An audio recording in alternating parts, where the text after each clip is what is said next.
سلااوتانە بێ بەڕێزان.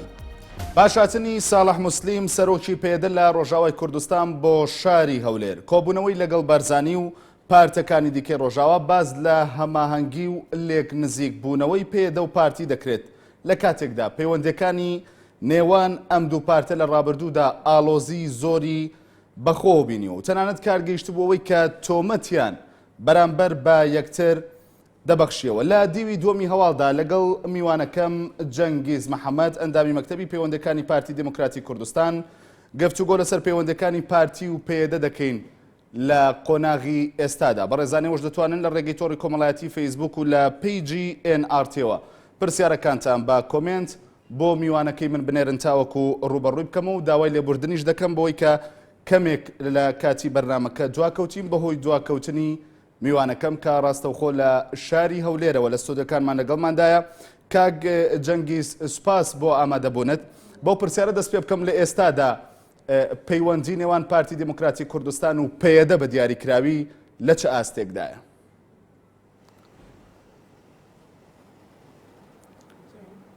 بەڵێ سەرەتا زۆر سپاس داوای لێبوردنەکەم بۆ دواکەوتنم بەوەنەی ترافیکەوە.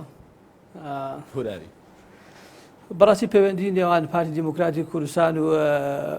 پێدە و لەگەڵ هەموو لایەنە سیاسیەکانی تر ئێمە پەیوەندێکی باشمان هەبووە لە ڕابردوودا تەنها جیاوازی بیر و بۆچوون هەبووە لە نێوان حیزبە سیاسیەکانەوە بەتایبەتی لە نێوان پارتی دموکراتی کوردستان و پێدەدا. بۆ وەڵامی پرسیارەکەش ئێمە هیچ کات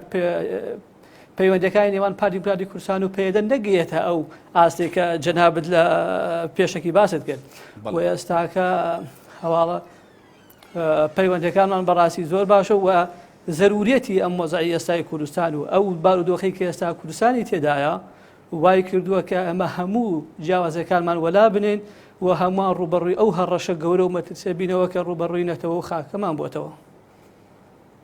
بەڵێ کاک جەنگیزیان لەسەرەوەی کە باست لەوە کرد وەکوی من لە پێشێکێکدا ئاماژەم پێ کردو، ینی پەیوەندەکانی پارتی دموکراتی کوردستان لە باشوور و پێدە لە ڕۆژاوا نەگەیشتۆتەوە ئاستا.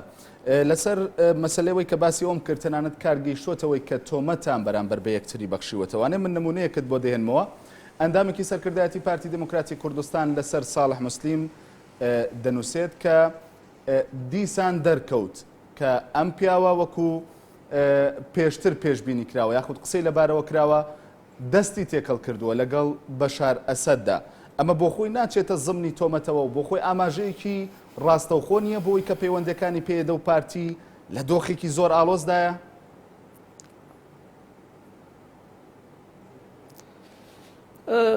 بە سەرەتا نازانم بازی چی برادێکی ئەندامێکی پارتی دەکەی کە ئەو وتەی وتووە بەڕاستیەوە دەبێت ئەو پرسیارە لە خۆی بکە ئایا بۆچی وتۆی لە کوێتی ئەمە و پەیوەندی نێوان ئێمە و با بڵێن پارتی دموکراتی کوردستان و پێدە و برایانی ڕۆژاوامان بەڕاستی لە ڕابردووە بێگومان خۆ ئێمە هەموو جیاوازیمان هەبووە لە بیر و بۆچوون و جیاوازیمان هەبووە لەوەی ئایا چۆن ئێمە پەیوەندەکانمان ڕێک بخەین و ئایا چۆن بتوانین هاوکاری یەکتر بکەین بۆ ئەوەی ڕوبەڕووی ئەم قۆناغە و ئەم بارودۆخە هەستیارە بینەوە. و بۆ پەیوەندی پێدە بەڕێژ کاک ساڵح موسلیم لەگەڵ ڕژێمی بەشار لەسەد ئەمە بەڕاستی خەڵک دەڵێت و ئایا چۆن بووە و ئێمە ئەوە گرنگە ئێستاکە کار لەسەر ئەوە بکەین ئێمە ئەمڕۆ لە چی بارودۆخێکداین و لە چی ئاستێکداین و بەڕاستی گرنگەوە ئێمە هەموو جیاوازیەکانمان و هەموو ناکوکیان ئەگەر لە ڕابردووشدا هەبوو بێت وەلای بنێن و بەڕاستی لە ئەو هەوڵانەی کە بەڕێز سەرۆکی هەرێمی کوردستان جەنابی کاک مەسعود بارزانی لە ڕابردوو داوێتی و ئێستاکەش بەردەوامە هەوڵەکانی بۆ ئەوەیە کە ئێمە بتوانین هەمووان پێکەوە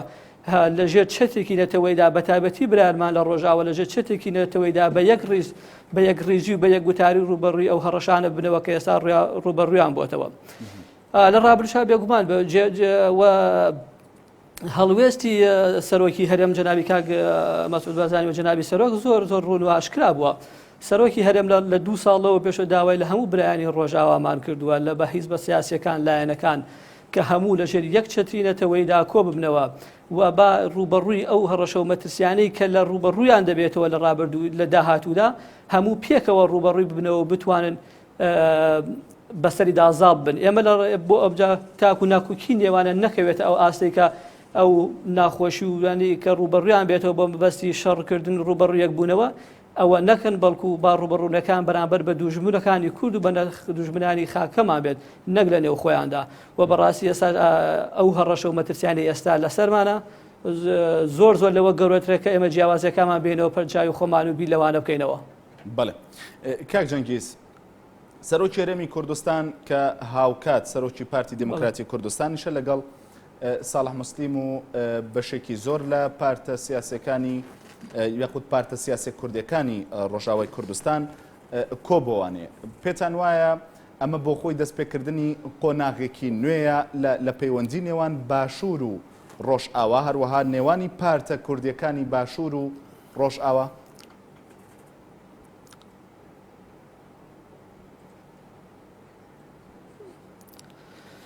پەیوەندی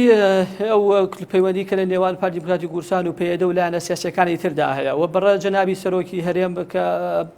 لە سەرەتای دەستپێکردنی قەیرانەکانی سووریاوەیە ئەوەی ڕوون کردێتەوە کە ئەو قەیرانەی سووریا قەیرانێکی ناوخۆیە و دەبێت کێشەکان لە ناوخۆی سووریادا چارەسەر بکەن و پارتی دموکراتی کوردستانیش وەکو هەڵوێستێکی نەتەوایەت و هەمیشەیی خۆی هەوڵی ئەوەی داوە کە هەموو لایەنە سیاسیەکانی ناو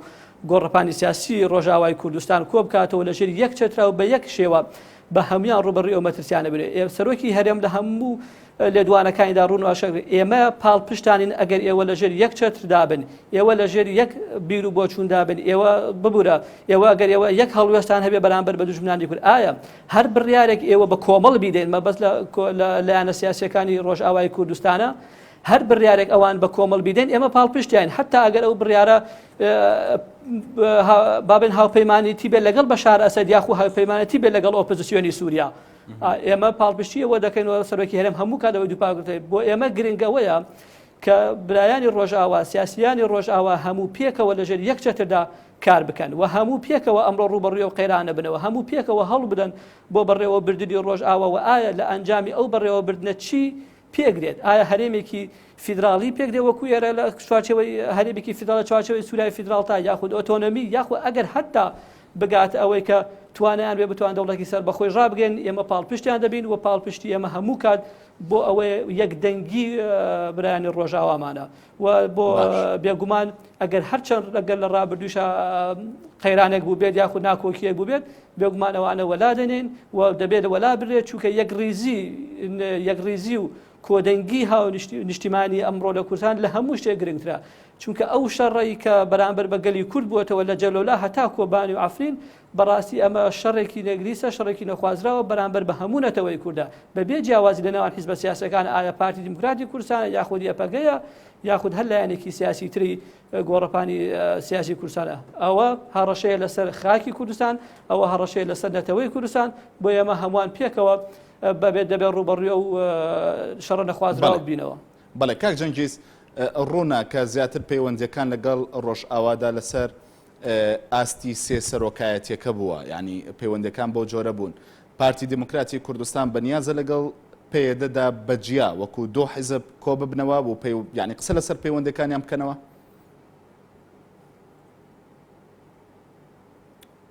ئێمە بێگومان پارتی دموکراتی کوردستان هیچ کاتێ دەرگای لەسەر هیچ حیزب و سیاسیەک دانەخستووە ئێمە هەموو کات دەرگامان واڵایە و ئێمە ناکۆکیمان لەگەڵ هیچ لایەنێکی سیاسی گۆڕەپانی سیاسی کوردستان لە ڕۆژهەڵات لە ڕۆژئاوا لە باکوور لە باشوور نییە بێگومان جیاوازی بیر و بۆچوون هەیە ئەمە شکارێکی ئاسایی و لە سیاسەتا هەموو بووە حیزبێکی سیاسی جیاوازی بیر و بۆچوون هەیە و ئێمە هەر لایەنێکی سیاسی داوا بکات لە کۆبوونەوە بۆ ئاساییکردنەوە یاخود بۆ بەهێزکردنی پەیوەندەکانمان کە بڵێن باشە دەبێمە پەیوەندەکانمان ناسایینەوە بەڵکو پەیوەندەکان لەوە چێ لەسەر جیاوازی بیر و بۆچوون ببێ ئێمە هەموو کاتدەرگامان واڵایە و ئێمە ئامادەین لەگەر هەموو لایەنێک سیاسەکان دابنیشین تاکو پەیوەندەکانمان بەهێزتر بکەین چونکە ئێمە لەو باوەڕێن بەهێزبوونی پەیوەندەکانمان و ڕێخستنی نێوماڵی خۆمان ئەبێتە هۆکاری سەرکەوتنمان و لەو ڕێگەوە ئێمە دەتوانین ئاماجە سەرەکیەکانمان بەدەستبێن و ئاماجە نەتەوەیەکانمان بەدەست بهێنین. باشە قسێکی لەو جۆرە هەیە کە پێدە و پارتی کۆ ببنەوانێ؟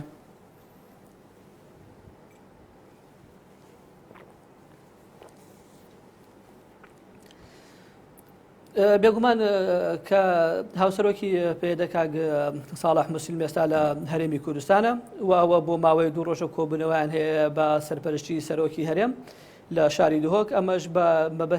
مەبەستی سەرەکی لەم کۆبوونەوانش بۆ یەکڕیزی و کۆدەنگی برایانمان لە ڕۆژئاوا و بۆ هاوکاریکردنی برایانی ڕۆژئاوا کە بتوانین لەو نەهامەتیانەی کە ئێستاکە و لەوەی کە سەرۆکی هەرێم جەنابی کاک مەسعود ئاماژەی پێکرد کە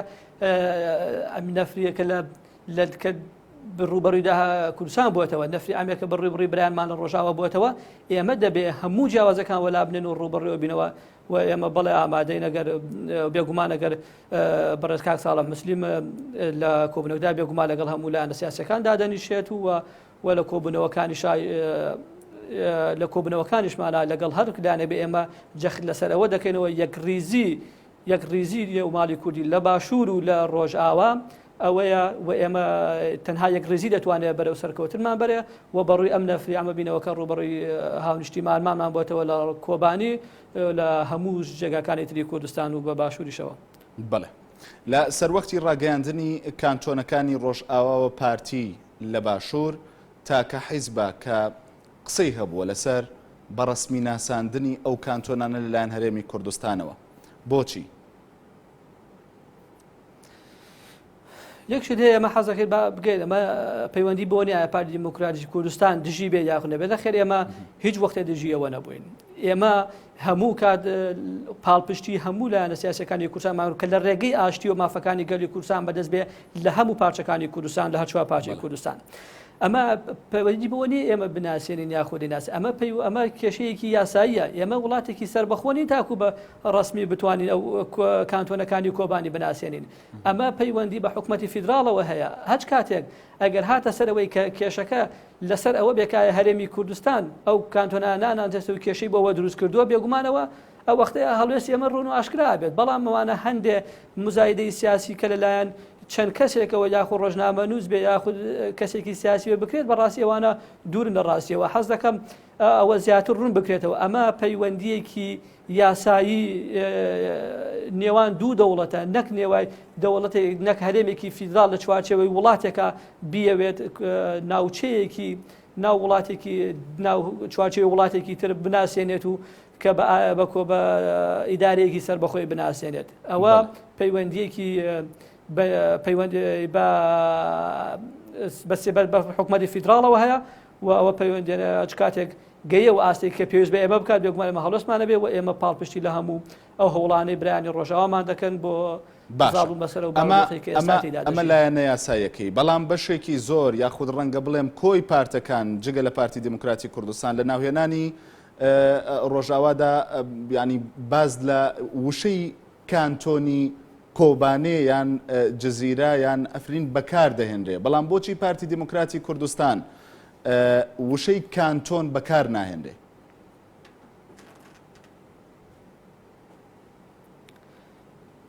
بەڵێ وشەی کانتۆن یاخود وشەی فیدراڵ ئەگەر بەکار بهێنیان نهێنێت باوەڕ ناکەمەوە کێشەیەک بێت بۆ ئەوەی ئایا ئێمە بۆ خۆی ڕاستەوخۆ ئاماژە نییە بۆ ئەوەی کە ئاعتراف بە کانتۆنەکان ناکا پارتی دیموکراتی کوردستان؟ نەخێر ئەوە دیکە پارتی دیموکراتی کوردستان بە نەی ناساند بێت. پارتی دیموکراتی کوردستان ئێمە دەڵێین برایانمان لە ڕۆژاوا هەموو پێکەوە لە ژێری یەک دروشمدا کە دروشمینەتەوەی بێ بۆ بەڕێوەبردننی ڕۆژاوا و دیاریکردنی جوگرافیای ڕۆژئاوای کوردستان لە هەمووش گرنگترە لەوەی کە ئەمە بین ناوی کانتۆنێک لە ئەفرین و کانتاوێک لە شوێنێکی تر بنێن. گرنگی ئەوە نیە کانتۆنەکان ئێمە دابێت گرنگی ئەوەیە جوگرافیای ڕۆژئاوای کوردستان دیاری بکرێت و لە ڕێکەوتنیەکە ئایا لەگەڵ ڕژێمی ئەسەد بێ یاخود لەگەڵ ئۆپۆزیسیۆنی سووریادا بێت کە بەڕەسمی بناسرێنێت کە بڵێ ئەمە جوگرافیای ڕۆژئاوای کوردستانە و ئەمە ئەو جێگایە کە میلەتی کورد بۆ هەزاران ساڵە تێیدا دەژی بەڵام ئایا ناوچەیەک بە ناوی بنێن کانتۆن و بەڵام لە کاتێکدا هیچ بەڵگەیەکی و یاخودی دانپێنانێکی لەلایەن حکوومەتەکەی سووریا و یاخود لە لای ئۆپۆزیسیۆن سووریاوە نەبێ ئەمە چی بەرهەمێکێ بێ گرنگەوەیە ئێمە بەڵگەیەکمان بەدەستێ بۆ نمونە ئەگەر لە بەیاننامە 11 ئازاری ساڵی 70دا ئێمە تاکوێتە لەسەر و بەیاننامەیە کار دەکەین لەبەرەوە حکوومەتی عێراق ئەو وەختە ملکەتی داواکاری کورد بوو لە جوگرافیای کوردستانی بە هەموو ئەو ناکۆکیانی کە لەسەر کەرکووک و ناوچەکانی تری دەرەوەی ئیدارەی هەرێم هەیە ئێستاکە ڕازی بووە کە کوردستانە دەبا برایانجمان لە ڕۆژاوا بە هەمان دووشم بەڵگەیەک ببێت یاکو ڕێکەوتنێک ببێت کە بڵێ ئەمە چوارچێوەی جوگرافیای کوردستان دیاری بکات ناو ئەو چوارچەوەی جوگرافیا هەموو پێکەوە کار بکەن و لەوێشەوە بتوانە خزمەت بە برایانی ڕۆژاوە بە کوردستانی ڕۆژاوا بکرێت. بەڵێ کاک جەنگیز لە تۆڕی کۆمەڵایەتی فەیسبوک کۆمەڵێک پرسیار هاتووە کە بۆ دەخوێنمەوە و تۆش وەڵامیان بدەیتەوانێ. ئوسامە شەمێرانی دەڵێت پارتی چی کردووە بۆ ئەوان و چی پێدەکرێت دیارە زیاتر مەبەستی کۆبانێ و مەبەستی پارتیە وەکو حیزب یعنی لە چوارچێوەی حیزبەکەدا چیتان کردو بۆ کۆبانێ. کۆمنتێکی دیکە ئارام مازن کۆیی ببوورە دەڵێ ئایا سەرۆکی هەرێم لەگەڵ ساڵح موسلیم کۆبێتەوە بۆ پەیوەندی ئاسایی نێوان حیزبی بووە یاخود بۆ پشتگیری کوردانی ڕۆژ ئاوایە و دەپرسێت بۆچی پارتی کێشەی لەگەڵ هەموو حیزبەکانی کوردستانی گەورە هەبووە لە ڕابردوودا و لە ئێستاشدا هۆکارەکەی چییە؟ وەڵامی ئێوە. بەڵێ حەزەکەم پارتی دموکراتی سوال وەکو لە وەکو پای وەکو حیزب چی کردو بۆ ڕۆژاواوە بۆ کۆبانیەوە بەڕاستی زۆر ڕوون ئاشکرایە. ئێمە لە هەموو پەیوەندەکانی خۆمانمان بەکاری هێناوە یاخود کارمان لەسەر کردو بۆ ئەوەی لەگەڵ هاوپەیمانە نێونەتەوەیەکان نێودەوڵەتی کە ئەمڕۆ بۆ ڕوبەڕووبوونەوەی داعش دامەزراوە لەسەر ئەوە بتوانێت پەیوەندیانە بەکار بهێنین یاخود کاری لەگەڵ بکەین تاکو هاوکاری برایمان لە کۆبانی بکەین. بەڕاستی ئەگەر کێوە لە قسەکانی کاگە ساڵح موسلیم ببێت دوێنێ شەو لە ڕوودا و ئەوە ڕوودەکاتەوە کە لە ڕووی جوگرافیاوە بەڕاستی ئاستەمە بۆ هێزی پێشمەرگە یاخود بۆ هاوکاری سەربازی بگاتە کۆبانی. ئەمە جا بۆیە هەر کەسێکە بیە و مزایدانە بکات بەڕاستی دەبێت واقعەکەی خەڵک بزانێت لە ڕێگەی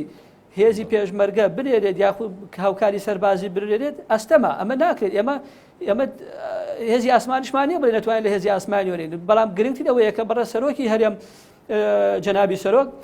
لەگەڵ ئەو پەیوەندیە دیبلۆماسی بەهێزی کە هەیەی لەگەڵ هەموو وڵاتانە کە سەرۆکی هەرێم سەرچاوەی دروستکردنی گەورەترین هاوپەیمانێتە بۆ دژی داعش بەکاری هێناوە دەوام لەگەڵیان بووە هەتاکو بتوانێت ڕوبەڕووی داعش ببنەوە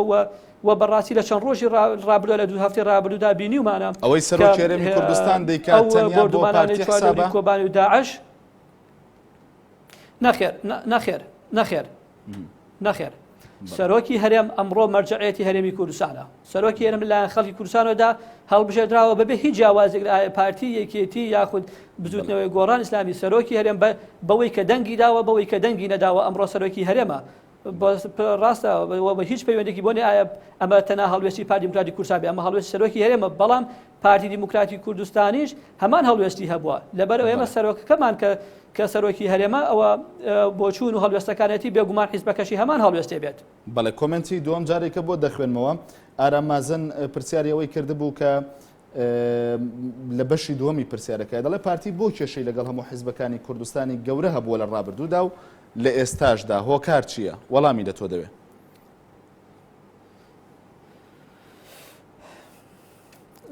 پارتی دیموکراتی کوردستان کێشەی لەگەڵ هیچ لایەنێکی سیاسی نەبووە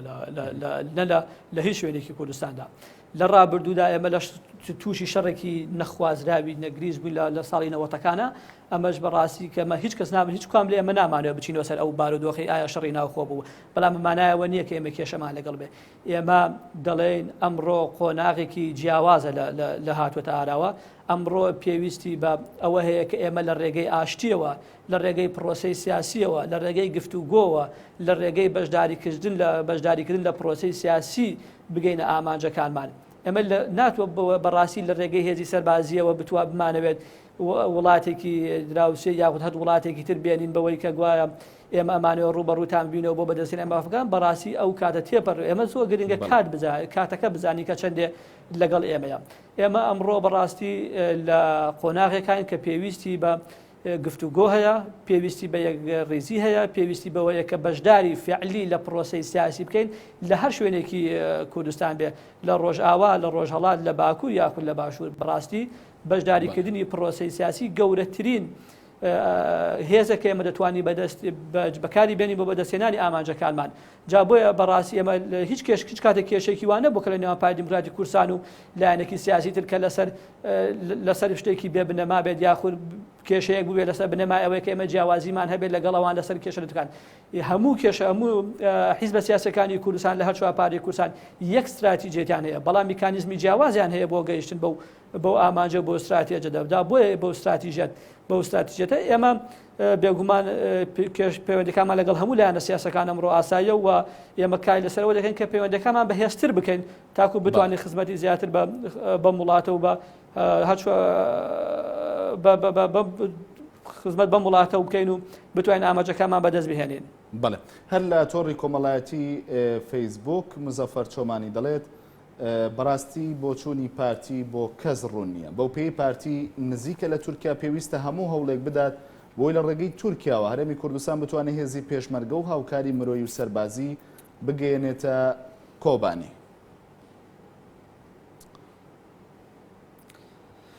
هێزی پێشمەرگەی کوردستان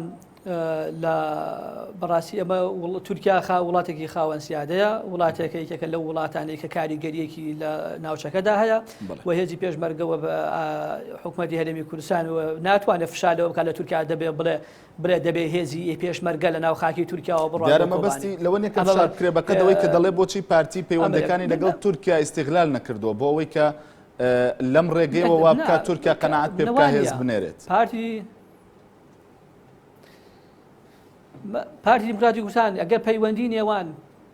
پەیوەندیەکەی نێوان هەرێمی کوردستان و تورکیا باز بکە ئەوە پەیوەندی نێوان دوو حیزب نییە حەزەکەمەوە بازیاتر ڕوون بێ ئەوە پەیوەندی نێوان دوو شەخص نیە ئەوە پەیوەندی نێوان هەرێمی کوردستان و حکوومەتی تورکیایە و حکوومەتی هەرێمی کوردستان ناتوانێت فشار لە حکوومەتی تورکیا بکات کە هێزی پێشمەرگە دەبێت بۆ خاکە تا تێپەڕێ بچێ بەرگری لە کۆبانیکە تورکیا ئەوەتا لە چەند ڕۆژی ڕابردوو لە هەفتەی ڕابردووە لەگەڵ وڵاتێک ویلایەتە یەکگرتووەکانی ئەمریکاشە نەگەیشتوەتە ئەوەی کە ڕێکەوتێک بکەن کە بتوانێت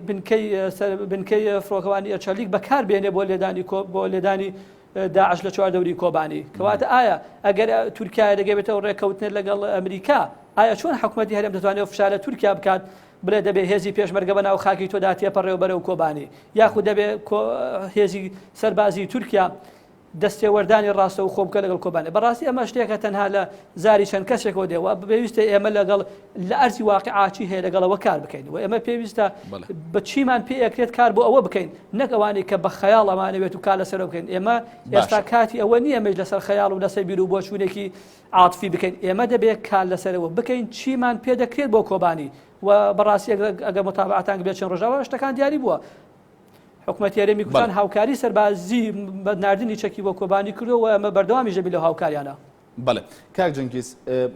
قسێکی زۆر کرا بەتایبەت دوای ئەو مەترسیانی کە داعش بۆ سەر هەرێمی کوردستان دروستی کرد و دواتر ئەوەی کە ئێستا لە کۆبانی دەگوزارێت ڕای زۆر وازەح دەبینین لە ناو پارتە سیاسەکانی باشووردا بەرامبەر بە هەڵوێستی تورکیا دەمەوێت زۆر بەڕوونی پێم بڵێ لە ئێستادا پارتی هەڵوێستی بەرامبەر بە هەڵوێستەکانی تورکیا لەسەر ئەو مەترسیانی کە ڕوبەڕووی هەرێمی کوردستان بۆ ئێستا ژەوەی لە کۆبانی دەگوزارێت کە وا لێک درایەوە کە هەڵوێستێکی خراپی هەبوو و باش نەبوو تەنانەت تەنیا بەرژەوەندی ئابوورەکانی لە هەرێمی کوردستان ویستۆ و هیچی تری نەویستۆ تەنانەت کارگەیشتەوەی کە بازدەوە دەکرا دەبێت بایکۆتی کەلوپەلە تورکیەکان بکرێت لە هەرێمی کوردستاندا لە ئێستادا ڕای پارتی بە وازەحی لەسەر هەڵوێستی تورکیا چییە؟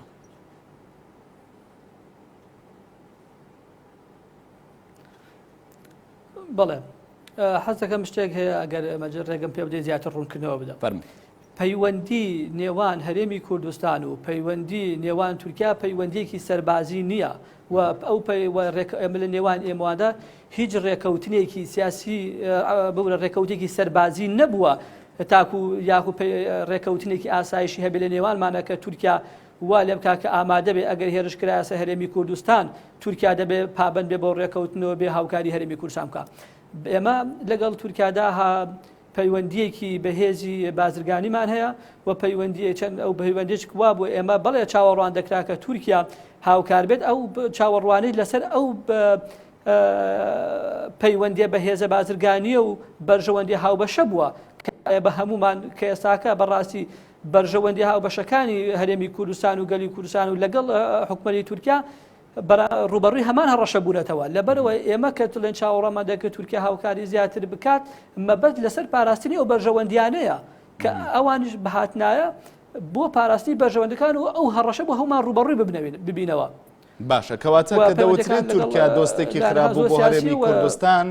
ئەمە قسەیەکی ناڕاستە بۆ پێویست بۆ ناکات کە هەرێم بە سیاسەتەکانی دابچێتەوە یاخود بە پەیوەندەکانی دابچێتەوە لەگەڵ تورکیادا؟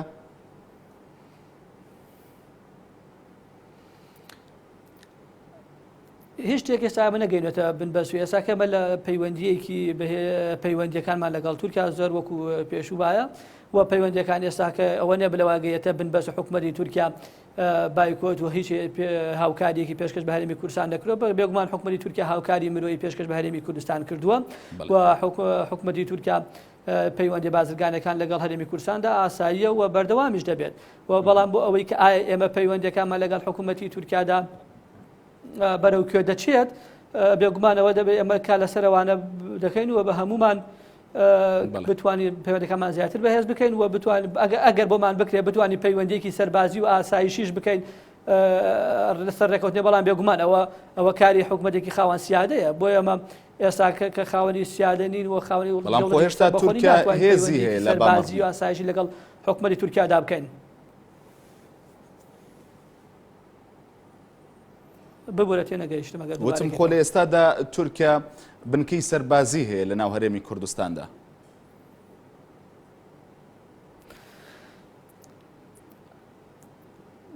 هەر کاتێک بەرژەوەندەکانی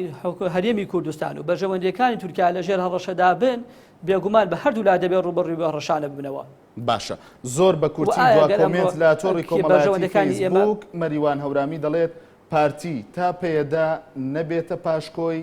ئاعتراف بە کانتۆنەکان ناکە. هەر ئەمڕۆژ پەرلەمانی کوردستان بە جۆرێک لە جۆرەکان کانتۆنەکانی بە فەرمی ناساند. پارتی لەم بارەیەوە چی دەڵێ؟ زۆر بە کورتی بێ سوپاس دەکەم.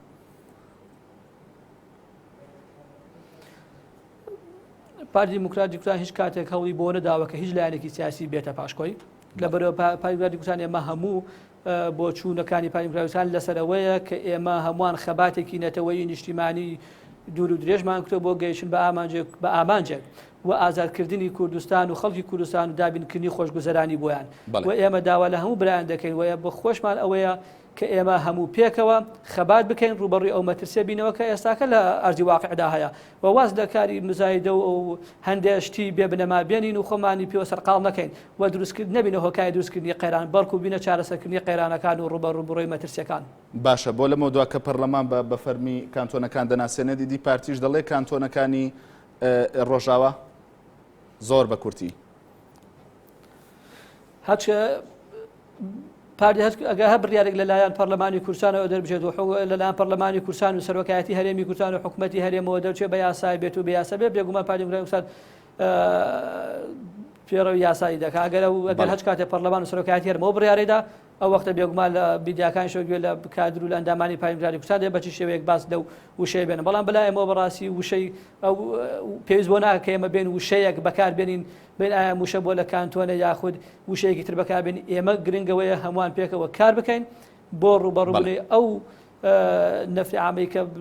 ڕوبەڕووی برایانمان لە کۆبانی بوونەتەوە. زۆر سپاس بۆ جەنگیز محەممەد ئەندامی مەکتەبی پەیوەندەکانی پارتی دیموکراتی کوردستان. سپاس دەکەین کە ڕاستەوخۆ لە ئەستۆدەکانمان لە شاری هەولێرەوە لەگەڵمان بووی. ئازیزانی ناوتی زۆر سپاس بۆ سەرنج و کۆمنت و پرسیارەکانی وەش لە تۆڕی کۆمەڵایەتی فەیسبووک. تا بەرنامەیەکی دیکە هەر شاد بن.